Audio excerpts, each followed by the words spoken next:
నేపాల్ రాజధాని కాఠ్మండూలో ఆందోళనలు హింసాత్మకంగా మారాయి. నిరసనకారులు కాఠ్మండూలో పార్లమెంట్ భవనానికి నిప్పు పెట్టారు. దీంతో పోలీసులు కాల్పులు జరపడంతో 16 మంది నిరసనకారులు మృతి చెందారు. మరో 100 మందికి పైగా గాయపడ్డారు. ఇంకా ఉద్రిక్త వాతావరణం కొనసాగుతూనే ఉంది. ఓవైపు నిరసనకారుల ఆందోళనలు, మరోవైపు పోలీసుల బాష్ప వాయువు కాల్పులతో కాఠ్మండు రణరంగంగా మారింది. సోషల్ మీడియాపై నేపాల్ ప్రభుత్వం నిషేధాన్ని విధించింది. ఫేస్బుక్, వాట్సాప్, ఇన్స్టా సహా 26 యాప్స్ ను బ్యాన్ చేసింది. దీంతో నేపాల్ ప్రభుత్వానికి వ్యతిరేకంగా యువత ఆందోళనలు చేపట్టింది. జన్ జెడ్ పేరుతో అవినీతి వ్యతిరేక ఉద్యమాన్ని చేపట్టారు. ఒక్కసారిగా వేల మంది రోడ్డెక్కి నిరసన వ్యక్తం చేశారు. వీధుల్లో తిరుగుతూ ఓలీ ప్రభుత్వానికి వ్యతిరేకంగా నినాదాలు చేశారు. ర్యాలీని అడ్డుకునేందుకు పోలీసులు ప్రయత్నించగా వారిపై రాళ్లు రువ్వారు. అంతటితో ఆగకుండా ఆందోళనకారులు నేపాల్ పార్లమెంట్లోకి దూసుకు వెళ్లి నిప్పు పెట్టారు. దీంతో పోలీసులు షూటౌట్ ఆర్డర్స్ ను జారీ చేశారు. ఉద్రిక్త పరిస్థితులను అదుపు చేసేందుకు నేపాల్ ప్రభుత్వం ఆర్మీని రంగంలోకి దింపింది. గడువు లోపల కమ్యూనికేషన్లు సమాచార సాంకేతిక శాఖ వద్ద రిజిస్టర్ కానందున Facebook, Instagram, WhatsApp, YouTube, X, Reddit, LinkedIn వంటి సామాజిక మాధ్యమాలపై నేపాల్ ప్రభుత్వం గత గురువారం నిషేధాన్ని విధించింది. ఈ మాధ్యమాలు ఆగస్టు 28 నుంచి 7 రోజుల్లోగా రిజిస్టర్ కావాల్సి ఉంది. ఈ గడువు బుధవారం రాత్రి తీరిపోయినా అవి రిజిస్టర్ కాలేదు. టిక్ టాక్, వైబర్, విట్క్, నింబస్, పోపో లైవ్ మాత్రం రిజిస్టర్ అయ్యాయి. టెలిగ్రామ్, గ్లోబల్ డైరీలు రిజిస్ట్రేషన్ కోసం దరఖాస్తు చేశాయి. వాటికి ఆమోదం తెలిపే ప్రక్రియ నడుస్తోంది. ఫేస్బుక్ తదితర సోషల్ మీడియా ప్లాట్ఫామ్లపై ప్రభుత్వ నిషేధంతో చదువు కోసమో సంపాదన కోసమో విదేశాల్లో ఉంటున్న 70 లక్షల మంది నేపాలీ యువత స్వదేశంలో కుటుంబ సభ్యులతో, బంధుమిత్రులతో సంభాషించే అవకాశాన్ని కోల్పోతారు. ప్రభుత్వ నిషేధం భావ ప్రకటన, పత్రికా స్వేచ్ఛకు భంగకరమని, రాజ్యాంగం భరోసా ఇచ్చినా సమాచార హక్కును కాలరాస్తోందని నేపాల్ ప్రజలు విమర్శిస్తున్నారు. ఇదే అంశంపై పూర్తి సమాచారం అందించేందుకు మా ఢిల్లీ కరెస్పాండెంట్ వెంకటేష్ మనకు అందుబాటులో ఉన్నారు. వెంకటేష్, దాదాపు 16 మంది నిరసనల్లో చనిపోయారంటే అక్కడ పరిస్థితిని అర్థం చేసుకోవచ్చు. ప్రస్తుతం ఈ నిషేధాన్ని ప్రభుత్వం ఎలా సమర్థించుకుంటుంది? నిరసనకారులు ఏం చెప్తున్నారు? నేపాల్ రాజధాని కాఠ్మండు హింసాత్మక ఘటనలతో అట్టుడుగుతోంది. ప్రధానంగా అక్కడ ఉన్నటువంటి యువత జన్ జెడ్ పేరుతో పెద్ద ఎత్తున ఉద్యమం చేస్తున్నాయి. సోషల్ మీడియాను నిషేధించినందుకు వ్యతిరేకంగా వారంతా కాఠ్మండు పార్లమెంట్ ను ముట్టడించారు. పార్లమెంట్ లోపలికి చొరపడ్డారు. పార్లమెంట్ కు నిప్పు పెట్టేందుకు ప్రయత్నించారు. దాంతో పోలీసులు కాల్పులు జరిపారు. ఈ కాల్పుల్లో ఇప్పటి వరకు 16 మంది చనిపోయారు. దాదాపు 100 మంది వరకు గాయపడ్డారు. సో దానికి సంబంధించినటువంటి టెన్షన్స్ ఇంకా కొనసాగుతున్నాయి. ప్రధానంగా ఈ సోషల్ మీడియాను బ్యాన్ చేయడంతో చాలా మంది యువత ఉద్యోగాలు పోతున్నాయి. అలాగే భావ ప్రకటన స్వేచ్ఛకు భంగం వాటిల్లుతుంది. సో దీని కారణంగానే యువత అంతా కూడా రోడ్లపైకి వచ్చి పెద్ద ఎత్తున ఉద్యమం కొనసాగిస్తున్నాయి.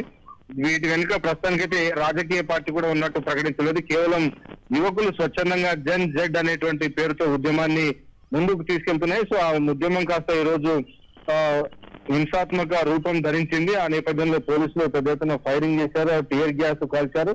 దాంతో జరిగినటువంటి క్లాషెస్ లో చాలా మంది 16 మంది వరకు ఇప్పటి వరకు ప్రాణాలు కోల్పోయినటువంటి పరిస్థితి మనం చూస్తున్నాం. సో ఉద్యమం ఇంకా కొనసాగుతోంది. అయితే ప్రధానంగా ప్రభుత్వం చెప్తున్నది తమ దేశ సార్వభౌమత్వానికి అనుగుణంగా, తమ దేశ చట్టాలకు అనుగుణంగా ఏవైతే బహుళ జాతి కంపెనీలు మెటాకు సంబంధించినటువంటి ఫేస్బుక్ కానీ, ఇన్స్టాగ్రామ్ కానీ, వాట్సాప్, ట్విట్టర్ ఇలాంటి సంస్థలను కూడా తమ దేశ చట్టాలకు అనుగుణంగా రిజిస్టర్ చేసుకోవాలి. కానీ అవి చేసుకోకుండా పెడచెవిన పెట్టాయి. దాంతో వాటికి బుద్ధి చెప్పేందుకు వాటిపైన నిషేధం విధించినట్లుగా నేపాల్ ప్రభుత్వం ప్రకటించింది. కానీ ఈ నిషేధాన్ని ఏకపక్షంగా విధించడం వల్ల దానిపైన ఆధారపడి అనేక మంది జీవిస్తున్నారు. చాలా మంది ఉద్యోగాలు పోతాయి. అలాగే క్రియేటివ్ కంటెంట్ కానీ యూట్యూబ్ ను నిషేధించడం వల్ల యూట్యూబ్ ఛానల్స్ చాలా మందికి వారందరికీ ఉద్యోగాలు ఖరాబవుతున్నటువంటి పరిస్థితి. కేవలం ఈ సోషల్ మీడియాను కేవలం కంపెనీలకు సంబంధించినటువంటి వ్యవహారమే కాదు, లక్షలాది మంది ఉద్యోగ ఉపాధి కూడా దీనిపైన ఆధారపడి ఉంది. కాబట్టి ఎవరైతే దీనివల్ల అగ్రీవ్ అయినారో, దీనివల్ల నష్టపోయారో వారందరూ కూడా రోడ్లపైకి వచ్చి ఉద్యమిస్తున్నారు. సో దాని కారణంగానే ఈ రోజు భారీ ఎత్తున ప్రొటెస్ట్ జరిగింది. ఆ నిరసనలో చాలా మంది చనిపోయారు, ఇంకా చాలా మందికి గాయాలయ్యాయి. ప్రభుత్వం ఈ ఆందోళనను నియంత్రణలోకి తీసుకొచ్చేందుకు ఇప్పటికే ఆర్మీని రంగంలోకి దింపి పరిస్థితిని చక్కదిద్దేందుకు ప్రయత్నం చేస్తోంది. అయితే వెంకటేష్, మీరు చెప్పినట్లుగా చాలా మంది మారిన కాలమాన పరిస్థితుల్లో సోషల్ మీడియాపై డిపెండెంట్ అయ్యి ముందుకు వెళుతున్న పరిస్థితి. ఈ నిర్ణయం అమలు చేయటం అనేది చాలా మంది మీద ఇంపాక్ట్ చూపిస్తూ ఉంది కదా. దీనికి ప్రత్యామ్నాయంగా ప్రభుత్వం ఏం ఆలోచన చేయలేదా? దాని దిశగా ఇప్పుడు జరుగుతున్న ప్రొటెస్ట్ ఈ స్థాయిలో ఉన్న నేపథ్యంలో తర్వాత ఎటువంటి స్టెప్ తీసుకునే అవకాశం కనిపిస్తుందంటే ఏం చెప్తారు? సో నేపాల్ ప్రధాని ఓలీ మాత్రం స్పష్టంగా చెప్తున్నారు, 4-5 ఉద్యోగాలు పోయినంత మాత్రాన తాము వాటికి జడిసేటువంటి ప్రసక్తి లేదు. దేశ సార్వభౌమత్వం, దేశ చట్టాలే ముఖ్యం. 4-5 ఉద్యోగాలు పోయినంత మాత్రాన పెద్దగా ఒరిగేదేం లేదు, దానివల్ల పెద్దగా నష్టం జరిగేదేం లేదు అనేటువంటి వ్యాఖ్య స్వయంగా ప్రధానమంత్రి కేపీ ఓలీ చెప్పారు. సో ఈ కామెంట్స్ అక్కడ ఉన్నటువంటి యువతను రోడ్లపైకి తీసుకొచ్చింది.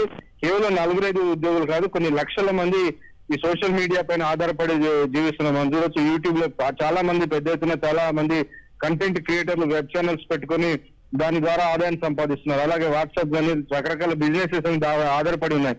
సో వీటిని అకస్మాత్తుగా నిషేధించడం వల్ల బిజినెసెస్ అన్ని కూడా ఇంపాక్ట్ అవుతున్నాయి. సో ఇంపాక్ట్ అయిన వాళ్ళందరూ కూడా రోడ్డుపైకి వచ్చి ధర్నాలు చేస్తున్నారు. అయితే ప్రభుత్వం మాత్రం 4-5 ఉద్యోగాలు పోతే వాటికి మేము తొలగేటువంటి ప్రసక్తి లేదు, ఖచ్చితంగా తమ చట్టాలను గౌరవించే కంపెనీలనే ఇక్కడ ఉండనిస్తాం, మిగతా వాటిని ఇందులో బ్యాన్ చేస్తామని చెప్పి ప్రభుత్వం స్పష్టంగా తన విధానాన్ని ప్రకటించిన నేపథ్యంలో ఈ రకమైనటువంటి ఒక క్లాష్ కొనసాగుతుంది ప్రభుత్వానికి యువతకు మధ్య. మరి ఇప్పుడు ఈ నిరసన ఇంత తీవ్ర రూపం దాల్చిన నేపథ్యంలో ప్రభుత్వంలో ఏదైనా ఆలోచన వచ్చే అవకాశం ఉందంటారా? డెఫినెట్ గా యువత ప్రభుత్వం పైన ఒత్తిడి తెచ్చుకొచ్చేటువంటి క్రమంలో భాగంగానే ఈ ఉద్యమాన్ని కొనసాగిస్తున్నాయి. అందుకే పార్లమెంటు ముట్టడికి పిలుపునిచ్చాయి. పార్లమెంటు లోపల కూడా యువత చాలా మంది త్వరపడి దానికి నిప్పు పెట్టేటువంటి ప్రయత్నం చేశారు. ప్రధానమంత్రి ఫోటోలన్నిటి కూడా దగ్ధం చేస్తున్నటువంటి పరిస్థితి మనం చూస్తున్నాం. సో పూర్తిగా హింసాత్మక ఘటనలు నేపాల్ రాజధానిలో కొనసాగుతున్నాయి. ఖచ్చితంగా ప్రభుత్వం యువత నుంచి వస్తున్నటువంటి రెసిస్టెన్స్ ను ఖచ్చితంగా గమనించి ఆ మేరకు ప్రభుత్వం ఒక మెట్టు దిగాక తప్పని పరిస్థితి అయితే ఉండేటువంటి అవకాశం ఉంది. ఆ మేరకు చర్చలకు ఆహ్వానించడమో లేకుంటే మధ్య మార్గంగా ఆ కంపెనీలకు రిజిస్టర్ చేసుకునేందుకు మరికొంత సమయం పొడిగించి అప్పటి వరకు నిషేధాన్ని ఎత్తివేసి ఏదైనా ఒక మధ్య మార్గంగా ముందుకు వెళ్ళేటువంటి అవకాశం మనకు కనబడుతుంది. Right, thank you Venkatesh.